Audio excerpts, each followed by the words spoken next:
Hey guys, welcome back to another video over here on the Chinese Zodiac and Horoscopes. Today we're going to be doing a reading for you guys born in the year of the monkey. So welcome back all my monkey friends. How are we doing? Let's find out, shall we? As we shuffle these cards up and down, we move them all around and we pick out 3 for you guys. Let's stop about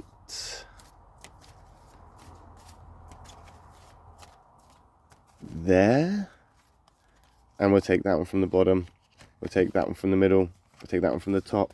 What have we got? Okay, so we've got 2 negatives there, outnumbering that positive with the 2 blacks to the 1 white. But as I've said before, black isn't always an attack and white isn't always all right. It all depends on that compatibility on the cards when we flip them over. The first card is the Black Snake. Not a great card.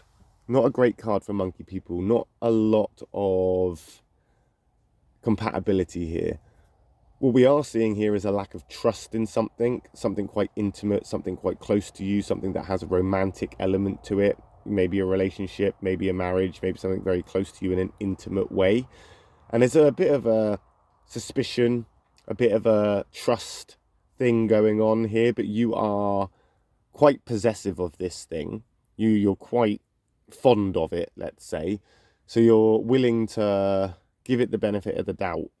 You're willing to, or at least you're considering ignoring that feeling of distrust, ignoring that questioning suspicion, or whatever you want to label it as, because you want to see this through. You want to get over this. In some ways, you've got no real reason to be suspicious. In some ways, there is no break of trust here. But in other ways, you feel like it could lead to that. You feel like it could happen. It's almost like, say you're married, for example, you're almost preempting your partner having an affair. Or you feel they could be capable of having an affair, which wasn't the case before. You may even feel like they're not happy. That could also be a thing. It may not even be a case of like disloyalty. It might not even be a case of like disloyalty and them having an affair. It could be that you feel or worry that they're not happy. You have this particular feeling that they're not happy. Now, snakes are very intuitive. If this was in the white, we could probably say that your intuition may be on par there, but it is in the negative. So we are looking at the negative elements of the snake more so than the positive, and the negative elements of this snake would be possessiveness and jealousy rather than intuition and kind of like a feeling that is correct. It is more so that you are jealous, or you have this upset within yourself that you aren't able to, I don't want to say make your partner happy or make this particular thing happy, because that's not your job. That's not your job. That's no one's job. Someone's own individual happiness is their own individual responsibility, just like your happiness is your responsibility, no one else's. But with that doubt of you not being able to make them happy, or you feel that you might not be able to help them, or it's not even a feeling, it's a think. We're looking at a thinker here from the thinker triangle, so it's almost like this is what you think it is. Potentially, it's only because of the jealousy, it's only because of the possessiveness, or how much, I don't want to say love, because although there may be an element of love to your relationship, it's not based around an aspect of love. It's, as I say, it's a possessiveness, it's an obsession, it's a jealousy of, maybe your husband or wife now has a new work colleague and they're going out all the time. Male or female, doesn't matter. They could be completely innocently going out as friends, but they're not going out with you. And that's where the jealousy would stem from. That's where the possessiveness comes from. And because of that possessiveness and jealousy, you're then starting to feel like you can't trust them, or you're getting suspicious. When really, as I've said, it's not necessarily potentially like that. We've got a catalyst card coming in, though, in a positive way. There is hopefully something that's going to change things in a more comfortable place for you. The sheep and the monkey, however, I wouldn't say are the greatest of compatible signs. They don't necessarily go together incredibly well, but they can get along to a certain degree. So it's not necessarily a bad card, and if we're seeing it from the positive, then at least we can say in a positive way that this change is coming in and something is going to phase out as we phase into something different. What I would like to think is that as this phases from one thing to another, things will get better, but I don't want to be optimistic with that in a way, because we are looking at this negative here, and although I say black is an attack, what we are seeing is a series of events here where we've got jealousy, possessiveness, and this kind of like need to hold on to something as if it's yours, even if you're doing that in a silent way and you've not even voiced it. What could potentially happen from that, or stem from that, is this abrupt change that will change things in a good way, but maybe not the way you perceive it, because that would be a matter of perspective. It will change things. Things will start to change. Whether or not it will be a case of reassurance and resolution, or it could potentially be one of arguments and conflict. Guess we'll find out.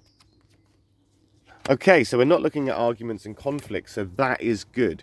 That is good. We are looking at another quite intimate card, though. We are looking at something that again holds close ties to, something or someone close to you, family member or a loved one, marriage, relationship, something like this that does mean a lot to you.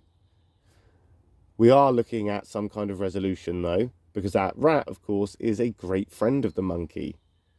It's in the same triangle as you, in the same triangle of affinity. So we've got no compatibility issues here.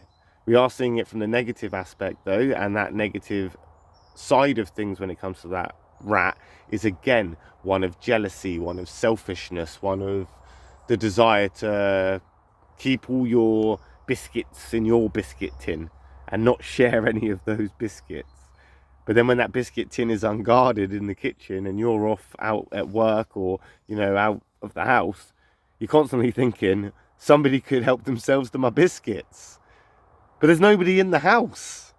Who's robbing your biscuits? Nobody has the desire to rob your biscuits. And if anybody does have the desire to rob your biscuits, they're not gonna have the nerve to do so. Nobody is gonna have the nerve to try and open your biscuit tin while you're out. And if they do, it will be caught out relatively easily. You'll basically catch them with their hand in the biscuit tin. It's not going to be something that's hidden behind closed doors. It's not going to be something that's a secret. It's going to be very, very in your face, because that rat is a very boisterous, just like the sheep in a way. That goat, that rat, they're very standoffish. If they feel threatened or backed into a corner, they will defend themselves. And I feel being outspoken at this time won't lead to, as I say, argument and conflicts. I do feel that maybe it will, however, bring out some kind of resolution. Not to say that you need to start arguments with everything or everybody, or start to, shout and scream and be hostile. There's no need for that. But communicating and talking about things and saying, like, this is how I feel, that is going to bring on resolution. It may even bring some peace of mind. That rat is a doer, and there's nothing you can do. That's why it's in the negative. There's nothing you can do. But overthinking it and thinking about things is not going to make things any better. And as we move through this catalyst moment, it's going to become apparent that thinking about things isn't working, but doing things either probably won't help. The dynamic that you have works because you're a part of a machine of cogs. And you are a cog, and this thing or this person, this someone, is also a cog. And you both turn easy enough together in synchronicity and in a very compatible way. You don't have to do anything for that to be the case, and thinking that your cog doesn't fit you anymore, or you don't fit the cog, thinking about that's not going to change things either, because the actual matter of fact of the matter is that both cogs are still turning and continuing regardless.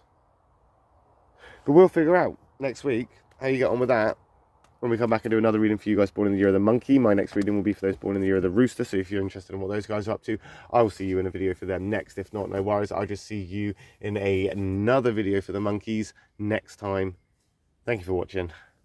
Love and peace.